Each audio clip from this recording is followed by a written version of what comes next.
हम बात करेंगे कॉजेटिव वर्ब्स के बारे में। बहुत ही इंटरेस्टिंग टॉपिक है। अगर आप इस वीडियो को पूरा अच्छे तरीके से देखते हैं, एंड तक देखते हैं, तो मैं गारंटी के साथ बोल सकती हूँ कि आपको इसमें कोई कंफ्यूज नहीं कर सकता, आप इसमें कभी कंफ्यूज नहीं होंगे। और अगर आप इनके स्ट्रक्चर को, एग्जाम्पल को अच्छे तरीके से समझते हैं तो आप इसको अपनी डेली कॉन्वर्सेशन में बहुत ही कॉन्फिडेंटली बोल पाएंगे। तो आइए आज की वीडियो शुरू करते हैं, जिसमें हम बात करेंगे पॉजिटिव वर्ब्स हैव, मे और गेट के बारे में। तो आइए शुरू करें। पॉजिटिव वर्ब्स, पॉजिटिव वर्ब्स वो वर्ब्स होती हैं जिसमें सब्जेक्ट जो है डायरेक्टली काम को नहीं करता है, वो थर्ड पर्सन से काम को करवाता है। जैसे कि इसकी हिंदी में पहचान होती है वाया, वाई, आ, ई, ए, उ, ओ। अगर सेंटेंस के एंड में आपको ऐसा कुछ मिलता है तो आप वहां पे पॉजिटिव वर्ब्स का यूज कर सकते हैं। जैसे कि इसका पहला यूज है जब हमारा काम कोई और करे या कोई और हमसे वो काम करवाए, मतलब जो करता है, जो सब्जेक्ट है, वो बस डायरेक्टली काम को नहीं करेगा। When we want to talk about something that someone else did for us or for another person. जैसे कि आप इसको बोल सकते हैं, मान लीजिए कोई डरा के, धमका के, समझा के, रिक्वेस्ट करके आपसे कोई काम करवाता है, तो वो पॉजिटिव वर्ब्स का पार्ट होते हैं। It means that subject caused the action to happen but did not do themselves. Maybe they paid or asked or persuaded the other person to do it. इसके एग्जाम्पल कुछ इस तरीके से होगा। मान लीजिए आई क्लीन्ड माई हाउस, मतलब मैंने अपना घर साफ किया, सफाई खुद की घर की, किसी के बोलने की वजह से या बोलने पर मैंने नहीं की। If I paid someone to clean it, cleaner clean my house. अगर मान लीजिए मैंने किसी को बोल के, मतलब किसी को बोल के या किसी को पैसा दे के कोई काम करवाया, तो मतलब काम मैंने, सफाई तो हुई लेकिन काम मैंने नहीं किया, काम मैंने किसी से करवाया। लेकिन इसी सेंटेंस को अगर आपको पॉजिटिव वर्ब्स के साथ में बोलना है तो आप कुछ इस तरीके से बोलेंगे। उसकी कंस्ट्रक्शन ऐसी होगी, आई हैड माई हाउस क्लीन्ड, मैंने अपना घर साफ करवाया। पहला था आपका आई क्लीन माई हाउस, मैंने घर साफ किया। अब cleaner clean my house, cleaner ने मेरा घर साफ किया। लेकिन इसी चीज को अगर आपको पॉजिटिव वर्ब में बोलना हो, सेकंड सेंटेंस को, तो आप बोलेंगे आई हैड माई हाउस क्लीन्ड। तो आइए पहला पॉजिटिव वर्ब मेक जो है उसके बारे में समझते हैं। मेक, इसकी यूजेस कुछ इस तरीके से होती है, फोर्स और require someone to take an action.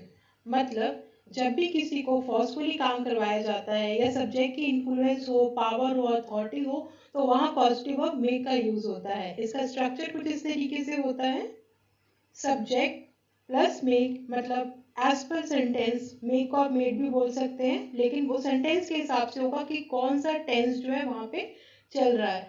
Plus object, object हमेशा यहाँ पे एक पर्सन होगा, ये याद रखने वाली बात है। प्लस वर्ब की फर्स्ट फॉर्म, और इसके साथ में आप टू कभी भी नहीं लगाएंगे। जब भी आप मेक पॉजिटिव वर्ब का स्ट्रक्चर बनाएंगे तो आप हमेशा पहले सब्जेक्ट को रखेंगे, फिर मेक को रखेंगे एज पर दी टेंस की, जो भी टेंस है उसके हिसाब से उसकी फॉर्म्स चेंज होगी, मेक, मेड, मेड। उसके बाद में ऑब्जेक्ट आएगा, ऑब्जेक्ट हमेशा यहाँ पे एक पर्सन होगा। फिर आएगा वर्ब की फर्स्ट फॉर्म, जिसके साथ आप कभी भी टू का यूज नहीं करेंगे। तो आइए इसकी एग्जाम्पल देख लेते हैं। इसका स्ट्रक्चर, एग्जाम्पल इसका कुछ इस तरीके से होगा, प्रवासी मजदूरों को सरकार ने लॉकडाउन के दौरान 21 दिन तक शहर में रुकवाया। The government made the migrant labor stay in city for 21 days during lockdown.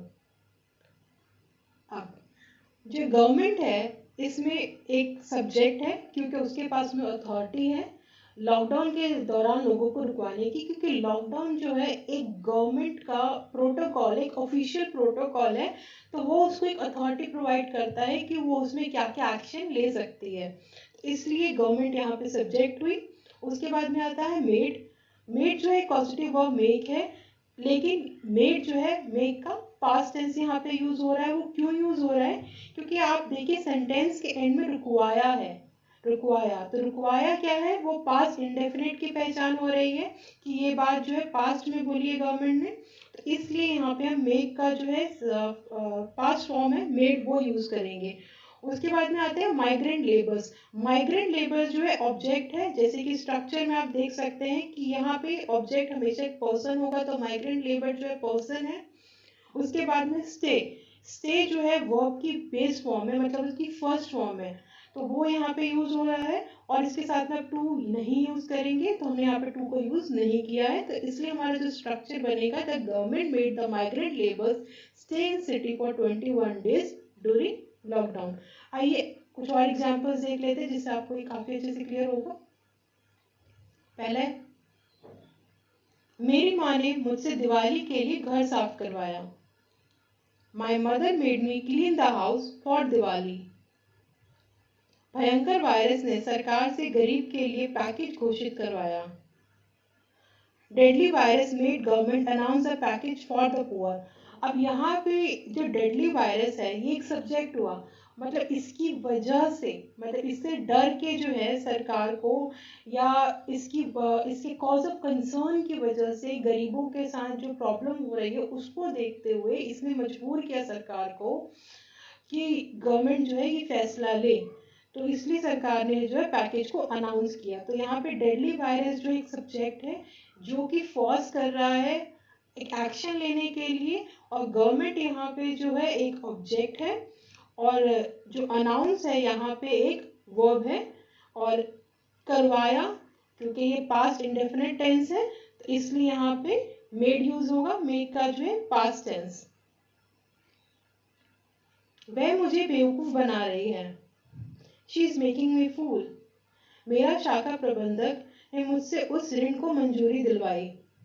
My branch manager made me sanction that loan. अब यहाँ पे जो ब्रांच मैनेजर है वो एक अथॉरिटी है, उसके पास में पावर है कि वो इन्फ्लुएंस कर सकता है जो उसके नीचे काम करते हैं, उनकी जो भी एक्टिविटी है उसको वो इन्फ्लुएंस कर सकता है, हाँ को ना में चेंज करा सकता है, उसके पास इस टाइप की पावर है। तो यहाँ पे जो ब्रांच मैनेजर हुआ वो सब्जेक्ट होगा, मेड पास्ट टेंस है यहाँ पे, दिलाई, उसके बाद में मी जो है पर्सन है मतलब मुझे, और सैंक्शन जो है वर्ब की फर्स्ट फॉर्म है। फिर आता है मेरे माता पिता ने मुझसे मेडिकल का चयन करवाया, मतलब मैं करना नहीं चाहती थी लेकिन उन्होंने जबरदस्ती करवाया। My parents made me choose medical. वह मुझसे पैसे चोरी करवाता है, he makes me steel money. तो ये थे मेक के एग्जाम्पल। आई होप आपको मेक के बारे में क्लियर हो गया होगा। अगर आपको इसमें कुछ भी डाउट है तो प्लीज मुझे कमेंट करके जरूर बताएं। अब आगे बढ़ते हैं गेट की तरफ। इसका यूसेज जो है कुछ इस तरीके से होगा, convince encourage someone to do something. मतलब जब भी हम किसी को कन्विंस करके, परसुएट करके या कैजुअली रिक्वेस्ट करके कुछ करवाते हैं या हमसे करवाया जाता है तो वहां पे गेट का यूज होता है। इसके दो स्ट्रक्चर होते हैं। इसका पहला स्ट्रक्चर होता है सब्जेक्ट प्लस गेट। गेट भी जो है आप टेंस के साथ में इसकी फॉर्म्स का यूज करेंगे। उसके बाद में ऑब्जेक्ट। ऑब्जेक्ट यहाँ पे जो इसका पहला स्ट्रक्चर है उसमें जो ऑब्जेक्ट है वो हमेशा एक पर्सन रहेगा, प्लस इन्फिनेटिव मतलब टू, और फिर वर्ब की फर्स्ट फॉर्म। यहाँ पे जो वर्ब की फर्स्ट फॉर्म है वो हमेशा टू के साथ रहेगी, टू के बाद आप वर्ब की फर्स्ट फॉर्म लगाएंगे। ये इसका स्ट्रक्चर है, आपको इसको इसी तरीके से बनाना है। इसके बाद में जो इसका सेकेंड स्ट्रक्चर है वो कुछ इस तरीके से होगा, सब्जेक्ट प्लस गेट, फिर उसके बाद में गेट भी जो है टेंस के हिसाब से चेंज होगा, जिस टाइप का टेंस रहेगा, फिर ऑब्जेक्ट। यहाँ पे जो ऑब्जेक्ट है एक थिंग होगा, मतलब कोई भी नॉन लिविंग थिंग जो है वो एक ऑब्जेक्ट होगी। यहाँ पे आप पर्सन को ऑब्जेक्ट नहीं बना सकते हैं। उसके बाद में वर्ब की थर्ड फॉर्म आएगी, वर्ब की जो पार्टिसिपल फॉर्म है वो यहाँ पे यूज होगी। तो आइए इसका पहला स्ट्रक्चर समझ लेते हैं। गेट का पहला स्ट्रक्चर, प्रधानमंत्री ने लोगों से वेलफेयर फंड में पैसे जमा करवाए। Prime minister got people to contribute in welfare fund, जिसमें प्राइम मिनिस्टर जो एक सब्जेक्ट है जो कि कन्विंस कर रहे हैं, रिक्वेस्ट कर रहे हैं, हो सकता है वो वेलफेयर फंड के फायदे बता रहे हो कि इससे आगे जाके क्या क्या इसके यूसेज होंगे जो कि लोगों के बेनिफिट के लिए यूज किया जाएगा। तो इस तरीके से वो लोगों को कन्विंस कर रहे हैं। तो यहाँ पे ये सब्जेक्ट में, प्राइम मिनिस्टर एक सब्जेक्ट में। फिर आता है गॉट। गॉट जो है यहाँ पे पॉजिटिव वर्ब, गेट का पास्ट टेंस है, क्यों पास्ट टेंस है? क्योंकि आप देखिए सेंटेंस के एंड में करवाए हैं, करवाए जो है ये पास्ट इंडेफिनिट की पहचान होती है, तो इसलिए हम यहाँ पे गेट का पास्ट टेंस यूज कर रहे हैं, गॉट। और फिर आता है पीपल। पीपल ऑब्जेक्ट है जिससे करवाया जा रहा है, लोगों से करवाया जा रहा है, इसलिए यहाँ पे पीपल जो ऑब्जेक्ट आएगा। और ये स्ट्रक्चर 1 है, तो यहाँ पे जो ऑब्जेक्ट होगा वो हमेशा एक लिविंग थिंग होगी, मतलब यहाँ पे पीपल को यूज होगा यहाँ पे। उसके बाद में आएगा कंट्रीब्यूट। कंट्रीब्यूट जो कि एक वर्ब है और वो हमेशा टू के साथ यूज होगा, टू जो इन्फिनेटिव है, तो इसीलिए इसका जो स्ट्रक्चर होगा वो होगा prime minister got people to contribute in welfare fund. आगे देख लेते हैं। वह हमेशा मुझसे होमवर्क समय पर पूरा करवाती है। She always gets me to finish my homework on time. मतलब शी जो सब्जेक्ट है वो हो सकता है ऑब्जेक्ट, मतलब मी मुझको मोटिवेट करती हो काम करवाने के लिए, तो इसलिए यहाँ पे जो है she always gets me to finish my homework on time. हम ये यहाँ पे जो पॉजिटिव वर्ब है गेट उसका यूज कर सकते हैं। फिर आता है नल से पानी टपक रहा है, प्लम्बर से ठीक करवा लो। अब ये आपने कैजुअली बोला है कि आप इसको करवा लो, तो आप यहाँ पे यूज कर सकते हैं गेट का। The tap is leaking, get a plumber to fix it. हम कैसे सभी एम्प्लॉयज को समय पे आने के लिए समझाएं। How can we get all the employees to arrive on time. अब यहाँ पे आप किसी को डरा के धमका के तो समय पे बुला नहीं सकते हैं, आपको उनको समझाना पड़ेगा कि टाइम पे अगर आप आएंगे तो क्या क्या चीज़ें ठीक रहेंगी, और आप उनसे रिक्वेस्ट करेंगे कि आप प्लीज़ टाइम पे आइए, तो आप यहाँ पे भी जो है गेट का यूज़ कर सकते हैं। मैं आर्किटेक्ट से प्लान बदलवाती हूँ। I'll get the architect to modify the plans. हम उससे वकालतनामा हस्ताक्षर नहीं करा सके। We could not get him to sign the power of attorney. अब यहाँ पे आप देखिए जो वकालतनामा है वो पावर ऑफ अटर्नी उसको बोला जाता है। वी जो है सब्जेक्ट हुआ, वी सब्जेक्ट जो है कन्विंस नहीं कर पाया हिम को, हिम जो है यहाँ पे ऑब्जेक्ट है, एक पर्सन है, ऑब्जेक्ट है। To sign, to sign, to जो इन्फिनेटिव है, साइन जो है यहाँ पे वर्ब हुई। कुड नॉट गेट, अब यहाँ पे आप देखिए कुड नॉट गेट इसलिए लग रहा है क्योंकि नहीं करवा सके, कैन की सेकंड फॉर्म कुड लग रही है यहाँ पे, और कुड के साथ में हमेशा वर्ब की फर्स्ट फॉर्म आएगी गेट, तो इसलिए हम यहाँ पे गेट का यूज कर रहे हैं। यहाँ पे वो जो गेट है उसकी सेकंड फॉर्म का यूज नहीं हो रहा है, तो हम इसको बोलेंगे we could not get him to sign the power of attorney. अब आइए इसके सेकंड स्ट्रक्चर की तरफ बढ़ते हैं। इसका second structure subject plus gate plus object. अब यहाँ पे जो ऑब्जेक्ट एक थिंग रहेगा, एक नॉन लिविंग थिंग रहेगा, यहाँ पे पर्सन को आप ऑब्जेक्ट नहीं बना सकते, और उसके बाद में वर्ब की थर्ड फॉर्म आएगी। जैसे कि इसका पहला, मेरी घड़ी काम नहीं कर रही है, क्या तुम इसकी मरम्मत कर दोगे। अब यहाँ पे आप कैजुअली किसी को बोल रहे हैं, रिक्वेस्ट कर रहे हैं कि भाई मेरी घड़ी नहीं काम कर रही है, क्या ये तुम काम कर दोगे, तो इसकी इंग्लिश कुछ इस तरीके से होगी, My wristwatch is not working. Will you please get it repaired? अब यहाँ पे जो you है वो एक सब्जेक्ट होगा क्योंकि वो रिक्वेस्ट कर रहा है। किस चीज के लिए रिक्वेस्ट कर रहा है? ऑब्जेक्ट के लिए रिक्वेस्ट कर रहा है। यहाँ पे ऑब्जेक्ट क्या है? रिस्ट वॉच एक ऑब्जेक्ट है। इट जो है रिस्ट वॉच के लिए यूज हो रहा है यहाँ पे, क्योंकि रिस्ट वॉच एक नॉन लिविंग थिंग है, नॉन लिविंग थिंग के लिए इट का यूज होता है। उसके बाद में आएगा रिपेयर्ड। रिपेयर्ड जो है वर्ब की थर्ड फॉर्म है। और फिर यहाँ पे आप देखिए जो गेट है आपका पॉजिटिव वर्ब गेट है, उसकी बेस फॉर्म यूज होगी। बेस फॉर्म किस लिए यूज होगी? क्योंकि यहाँ पे सेंटेंस के एंड में दोगे है, दोगे जो है गागेगी, ये फ्यूचर टेंस की पहचान होती है, तो इसलिए आप सब्जेक्ट को इस तरीके से बनाएंगे पूरे सेंटेंस को। My wrist watch is not working, will you get please get it prepared. Tenses का, हमें घर को शादी के लिए सजवाना चाहिए, इसकी इंग्लिश होगी We must get the house decorated for the wedding. अगला होगा, मैंने अपना एयर कंडीशनर गुरुवार को सर्विस करवाया। I got my air conditioner serviced on Thursday. मैं हर साल अकाउंटेंट से टैक्स भरवाता हूँ। I get my taxes done every year by an accountant. क्या तुमने अपना रोल नंबर फिर से चेक करवा लिया? Did you get your roll number rechecked? अब जो है अगले पॉजिटिव ऑफ हैव की तरफ बढ़ते हैं। हैव, इसका यूसेज कुछ इस तरीके से है, give someone else a responsibility to do something.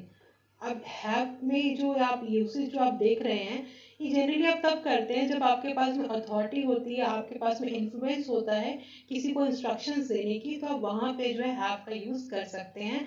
या किसी को पैसे दे के आपने वो काम करवाया तो वहाँ भी आप हैव का यूज़ कर सकते हैं।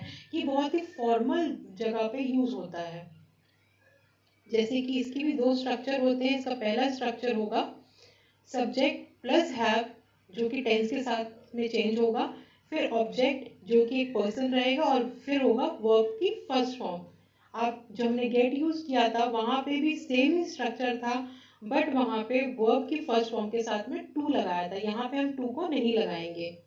और फिर इसका जो सेकंड स्ट्रक्चर होगा वो कुछ इस तरीके से होगा, सब्जेक्ट प्लस हैव, फिर टेंस के साथ में चेंज होगा, फिर ऑब्जेक्ट यूजुअली अ थिंग, फिर वर्ब की थर्ड फॉर्म। अब यहाँ पे जो गेट का स्ट्रक्चर था और जो हैव का स्ट्रक्चर था वो सेम रहेगा।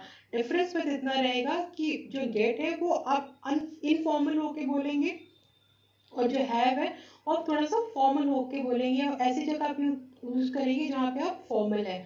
वो भी डिफरेंस हम देख लेते हैं, लेकिन आइए पहले इसका स्ट्रक्चर वन समझ लेते हैं। Structure one, subject plus have plus object जो कि एक पर्सन होगा, फिर वर्ब की फर्स्ट फॉर्म।